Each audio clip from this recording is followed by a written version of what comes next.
Hello everybody! In today's video, I'm going to teach you how to make a skin. And this tutorial is meant for people who are a complete beginner who has no idea how images or any photo editing works, or up to people who maybe have some idea of what they're doing. I am no professional in what I'm doing, so just a fair warning, but I could have some stuff that some of you guys might not know, so let's get started. But before that, let's move on to our sponsor for today's video. This video is sponsored by Skillshare. Skillshare is an online learning community where people can join and learn almost anything they want. Classes on Skillshare range from classes for beginners all the way to classes for pros. I've personally used Skillshare years ago to watch Photoshop guides, and I'm back on it again now because I just realized how little I actually know about Photoshop. One class I really liked was called Principles for Visual Design by Ellen Lupton and Cooper Hewitt, which I think is really useful for any kind of design, and that includes skinning or making your own stream overlays. Speaking of streaming and stream overlays, there's even a complete guide on how to start live streaming or recording videos on the website. Skillshare is a website specifically curated for learning, so that means there are no ads and they are always launching new premium classes, and premium membership is less than $10 a month with an annual subscription. Are you guys convinced to join Skillshare today? The first 1,000 people to click the link in the description will get a 2-month trial of premium membership. So join Skillshare today. And alright, let's begin the video. Alright, so I'm sure anyone who's watching this video knows what skins are and want to make their own skins. There are a couple of ways to make your own skins, mix them without any image editing or knowledge on how skins work, and that would be in the website osuskinner.com. This is a website where you can pick and choose whatever elements you want in your own skin and then download it. It's pretty great and basic, but if you want to make skins better, it's going to be harder, especially if you want to use specific elements that are not from the website. So first things first, I'm going to teach you guys how to make skins. Alright, so if you head to whatever folder where you've installed Osu, you can find this folder called skins. And you have whatever skins you have installed here. Usually they give a skin called user, which is usually blank. I think I pasted in the default skin here, so yeah. The usually user folder is completely empty, which is not very helpful at all. To give a quick rundown how skins work, basically the game client takes whatever image that's named the file name they're looking for and uses it as a skin element. So for example, if I want this to be my hit 300, I'll name my file hit 300 in my skin folder. So if I'm mixing a skin and I want, let's say, the 100 from this skin, I will go down to hit 100 and then I'll copy it and paste it into the skin that I want to mix. So this way I can mix and match whatever skins I want to use. Alright, so there's another question when it comes to mixing skins, and that would be, what is at2x? If you're not familiar with how image dimensions work, basically images are made of pixels and they are certain pixels wide and certain pixels tall. So HD skins are skins that are twice the resolution of the standard version of the skin to make it more HD basically. If you're using any resolution that's higher than 720p on your monitor or on your game client, basically it switches over to the non-HD version of the skin. So I could have two completely different skins in one folder where one is HD and one is not HD, and they will switch between the two because of the resolution. Another thing about skins is that all of the skin elements uses PNG. So what's PNG? I actually still don't know what PNG is, but basically it is able to be transparent. PNG images have transparency in them, JPEG images don't. And that's why you really should not skin things in MS Paint, because MS Paint only outputs things in JPEG and that's not transparent. Also only recognizes PNG files if I'm not wrong, so there's that. Please only save things in PNG unless you want your skin to be looking like there's white borders or black backgrounds all the time. And now here's another question. What are animated elements on skins? Basically, they're skins with -0, -1, -2, -3 behind them. Basically, this means that the game will take each frame and play it to the speed you set. Usually, if you don't set any speed, it uses the default speed, which is what a lot of skins do. There are some skins out there that uses really elaborate animations that changes their own animation speed inside the skin.ini file. I've seen before, and that usually causes very huge skin sizes because there's just so many images inside. But sometimes it's required because people wanted faster animations for all the elements, and that's understandable. You're gonna get each frame of the animation in the animation separated as many different images with the -0, -1, -2 depending on how many frames there are. And also, not all skin elements can be animated, and you can check this inside the skin section of the Osu Wikipedia page. You also can check what different skin elements do on the Wikipedia page. For example, you might have no idea what particle 50, 100 and 300 does. and you can check on what those do on the Wikipedia page. Alright, so now for the next more complicated thing in skins. So when you've been mixing some skins around, you might realize that things like the combo colors in the hit circles might be different from what you've expected, and that's all because of the skin.ini file. So you must be wondering what the skin.ini file is. That would be this inside the skin folder. Skin.ini is actually a text file that you can open in Notepad if you wanted, and it contains things like, let's say, the skin name, who made it, and which skin version you're using. And when I mean by this, the skin version, I'm not talking about what version of the skin you've made, which if you're starting from scratch would be 1.0, but no. This depends on the skin version Osu uses, because Osu handles different skins differently, because the very first skin version works differently from the, let's say, latest version. One difference I know between the first skin version and the latest skin version would be how spinners work and how default numbers explode on version 1 but does not explode on the latest version. So you must be wondering how to configure this file at all. So everything is quite simple. We have 0 and 1s, like in programming, where 0 means no and 1 means yes. So if you want the slider ball to flip every time it reaches a reverse arrow, you change it to 1. And that's basically it for the ones that go for 0, 1. And there are also comments in some skins, especially the default skin, that explains what numbers mean what, like different slider styles. And here's probably the most important part, which would be the combo numbers. The combo numbers is when every time there's a new combo, the skin changes color. If you want that to happen, that is. Some people change their skin colors to only white, which you can be configured here. You must be wondering what these 3 numbers mean. They are actually RGB values: red, green, and blue. So for example, if I'm going to use white, the RGB value will be 255, 255, 255. And if I want it to be red, it will be 25500. And yes, it is in the order of R, G, and B. If you don't have any paint softwares or all that stuff that shows RGB values installed on your computer and just want to change the colors of your skins without making an entire new skin or whatever, you can actually just use the RGB color picker on Google itself, and it will show what the RGB values here that you can copy paste into the skin, which is really useful. Another interesting thing about combo colors that I realized they don't actually work properly. So let's say I want the first color of the first combo color to be white, so that would be 255, 255, 255. The instinct everyone would have is to make the first combo color 255, 255, 255 because it's combo 1, right? But that's not true. Combo 1 is the last combo color in skins for some reason, and the combo colors only show at the start of combo 2, which is really weird. I have no idea why it does this. Another thing about combo colors is that you can add as many combo colors as you like. There's basically virtually no limit. You could put every single color possible on the rainbow on this thing and it'll be fine. Just remember that the last combo color is actually in combo 1 and the first combo color starts at combo 2. So please take note. You must be wondering what these slashes are in the skin.ini files. Those are comments. So if you put a double slash, the game will ignore whatever is written after the slash. So if I don't want to have the white in here anymore, I could just comment it out. And if I want to put it back in, I can just delete the comment, which is great. By the way, the slider border and the slider track override and all these other stuff that uses the 3 values basically uses RGB too, so that's all for colors. And then there's the font section. You must be wondering what these overlaps are. So basically, when you put these overlaps, it means you make the elements of each digit overlap each other. In other words, you're putting it closer together. So if I put an overlap of 10, the score numbers will get closer to each other. But if I did a -10, they'll be further away from each other because these are overlaps. The same thing can happen for the hit circle prefix, which is under default. I mean, on default, they're called default, but you can change the prefix to something else if you want. What's the prefix per se? That's the text in front of this before you put a dash and the number. So I could technically change this default to like a circle to circle. So I would have to rename all these to circle 1, circle 2, and all that. Why is there overlap? Well, when combo numbers go above 9, you gotta have 2 numbers because 10, 11, 12, and at that point you gotta adjust the overlap, how far and close apart these numbers are. And that's all for the skin.ini file. It can be pretty hard to catch and understand at first, but the wiki page explains how it works pretty well. Now for the actual skin making part.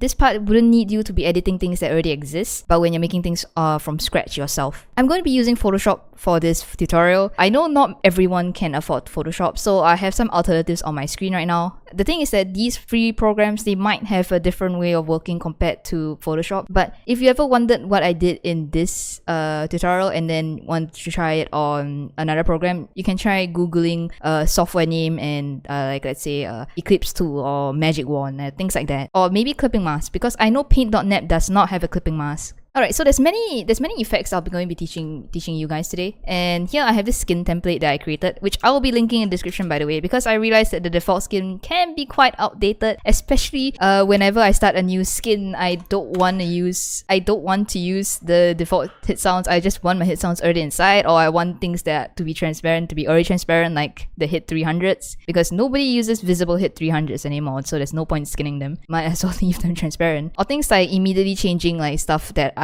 nobody uses anymore to like transparent, like for example the slider end circles, because nobody uses them anymore. Honestly, I wish the slider end circles would come back. It's just that the way Peppy changed the way they worked made them so awful that even skinners don't want to skin them anymore. Alright, so the first thing I'll be teaching you guys is how to make a hit circle. You might notice that there are two hit circles. One is called hit circle and the other is hit circle overlay. So let's just drop these two into Photoshop real quick. I'll explain everything as I go on. You must be wondering, okay, so this is foreign, what do I do? In most good editing softwares, they have this thing called layers. So what layers are is basically anything that's above another layer will be on top of it. Like literal layers. Think of stacking pieces of paper on top of each other. So I put this layer underneath the first layer, the underneath layer will be above the second layer. And by the way guys, please use a template when you make skins. You want to get the resolution correct. You don't want a hit circle that's actually way too big on the game, because the game just takes your image file as the way it is, then resizing it or doing some advanced shit to figure it out. No, they don't. Please use the correct resolutions. So usually what I do is that I make the background dark gray. Why dark gray? So that I can see if I make any shadows, because if the background is black, any black shadows would just disappear. Not disappear, but more like they're not visible anymore because the background is black. Alright, so how do hit circles work? Basically, this hit circle overlay is above the other hit circle. And the hit circle, which is this thing, is going to be colored. It's the colored section of the skin. The thing about also is that they will color all of the hit circle image. You cannot choose which spots of the image they don't color. They will color everything. And the hit circle overlay is what they don't color and what they put above the hit circle. So usually what I do when I make hit circles is that I just put the two images together so I have a rough idea of how it looks like. And here's a trick that I can teach you guys. So you make a new layer and then you create a clipping mask. So let me release this clipping mask and let me just draw this squiggly line. So if I create a clipping mask, you'll only be clipped into what's underneath. And you also follow the same transparency of this image below. And that's how clipping masks work, which is really great because it basically like cuts it into the shape of the circle, so you don't need to worry about things going outside. And the trick I want to teach you guys is a layer styles. So if you see in Photoshop here, they have different things like multiply, color burn, and all that stuff. But I only ever basically touch multiply, because what multiply does is that it mixes with the color underneath. So in the game, if I set my hit circle red, this is how the hit circle is going to look like. The thing about hit circles is that you don't need to make it white. You can use another color if you wanted to. So I'll go down to the ellipse tool here and draw a circle. You hold shift on Photoshop to keep it a consistent size, or if not, you'll do this. And then you press space to move it around, like hold space to move it around. So I'll just circle down here. And by the way, to center objects in Photoshop, you use the move tool, press Ctrl A to select everything here, and then press this and you will center it. But because this image is already centered, it's not going to move everywhere.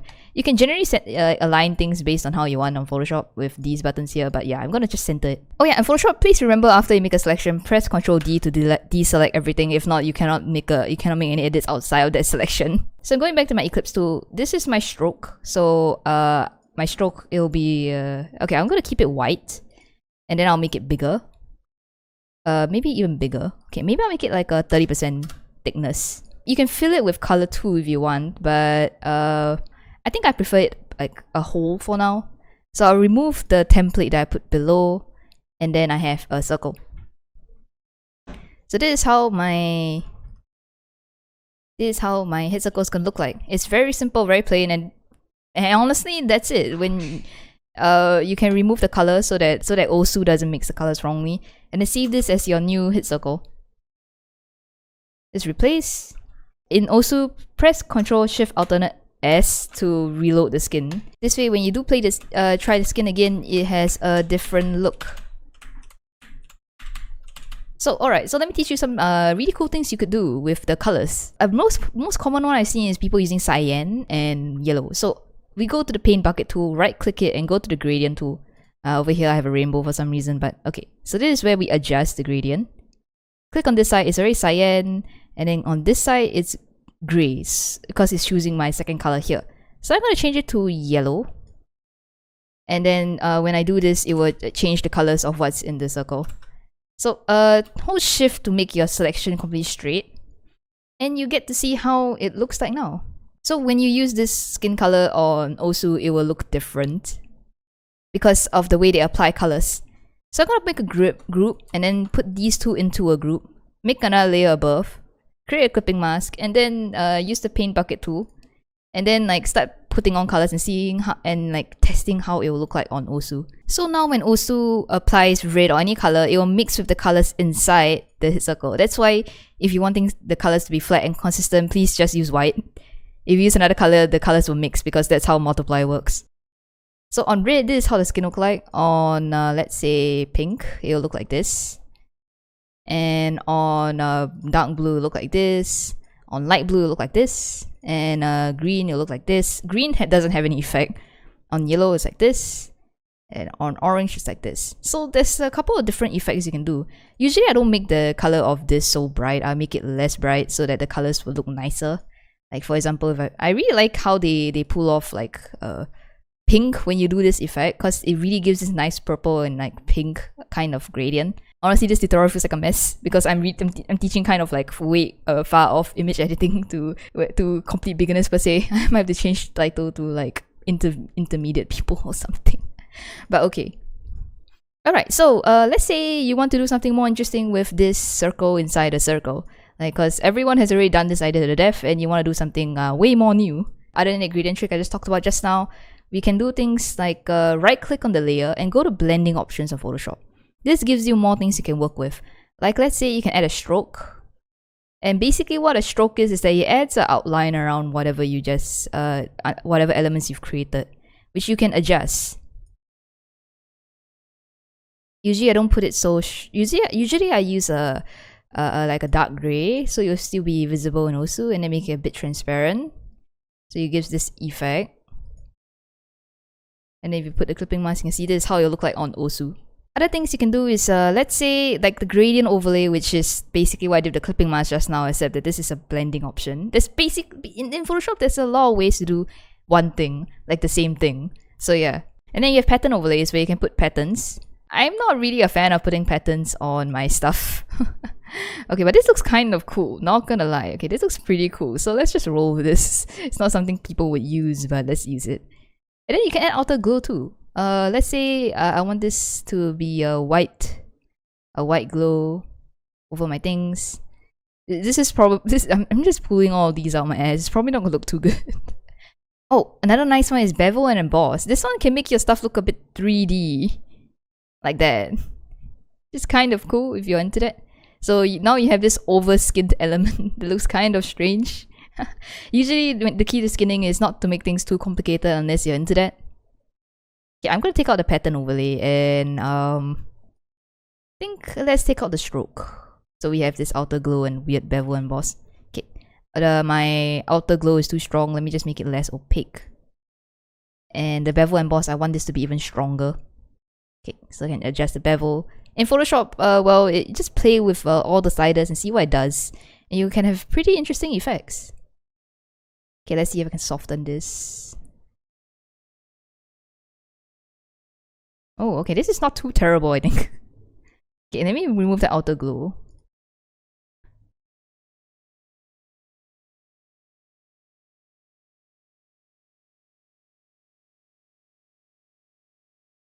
Alright, let's see how this looks like on Osu. It actually doesn't look too half bad. Okay, I feel like this skin needs better hit circle overlay, because right now it looks really plain. Yeah, I want to make this blue because I want it to be a cool color. Okay. So I feel like this should be more metallic since we're going for a metallic look. So this usually what people do with hit circle overlays is they make it quite simple. We're going to use a lot of clipping masks like just now. So make a new layer, create a clipping mask over. Use the selection tool. Oh, by the way, you can make circles with the selection tool. Just hold shift and it makes a circle. But usually I prefer using the Eclipse tool because it makes a vector, and vectors don't lose their resolution no matter how like big or small you up or downsize it.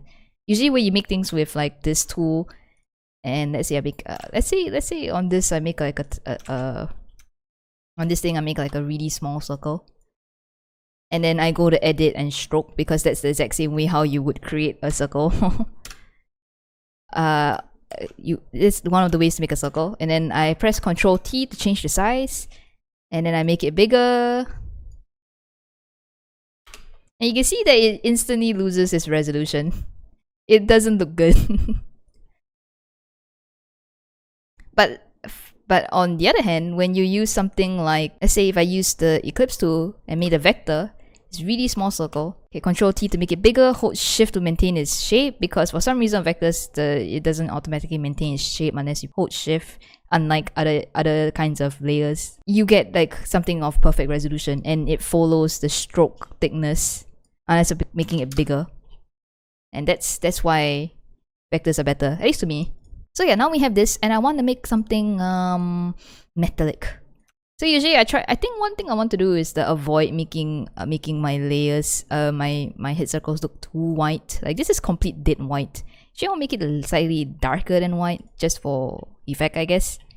Then I create another clipping mask over, click on the selection thing, use a rectangle selection by the way, put it underneath, and then I use the gradient tool, and then use this gradient because the other side is transparent, and then I make it black. So this way, if I put it downwards, hold Shift so it's straight, and then now I have this. You can invert your selection by pressing Ctrl Shift I, and you go in the other direction, which I also can do the same thing. Ctrl D to deselect, and then I can change the opacity of the layer to make it lower, so it looks kind of like you get this metallic look. That's what most people usually do. Other things people usually do is like use the Eclipse tool, maybe if they like that, and then they'll like change the paint bucket, put white, and then put it underneath the layer so that the white isn't like over the top because it's not completely white. Change opacity like 20%, and then you get like this kind of effect. Oh, I think 20 is too strong. Let's go 10. You also can like move this higher and just use the, like me, a lazy person, I usually just use the eraser tool to erase parts I don't need, because people are not going to see anyway. By the way, you don't need to do the whole selection and gradient tool for this effect if you don't want that. You can just click on blending options and then go to gradient overlay. Oh wow, this gradient on left here is actually really nice looking. Wow, what was I doing? Okay. You can click on this, and then instead of using linear, you can use reflected, and then click reverse, put the angle at 90, and then make the scale smaller, and you get the exact same effect basically. You can change the color of this gray here to maybe black if you want it to be darker. You can change the scaling so that it goes bigger.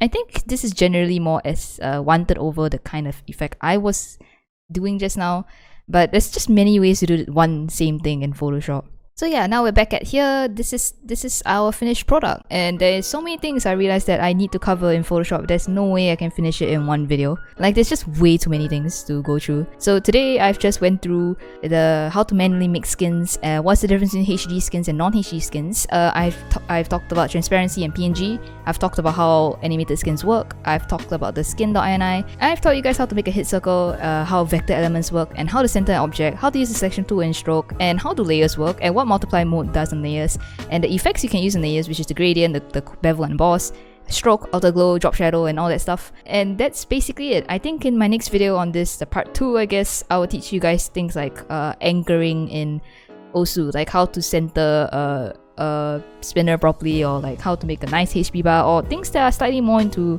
the creativity side than how to do it. And I think in my next video, I will also have to cover things like font text, and I also will teach you guys how to make an anime girl transparent and how to use anime girls in your skins. But today's tutorial is very bare bones and all that stuff, and it might feel very everywhere. Please tell me what you thought about this tutorial in the comments, and if it helped you, or if you have any questions on things that I didn't cover properly, because this tutorial is very packed for only like a 20-30 minute video.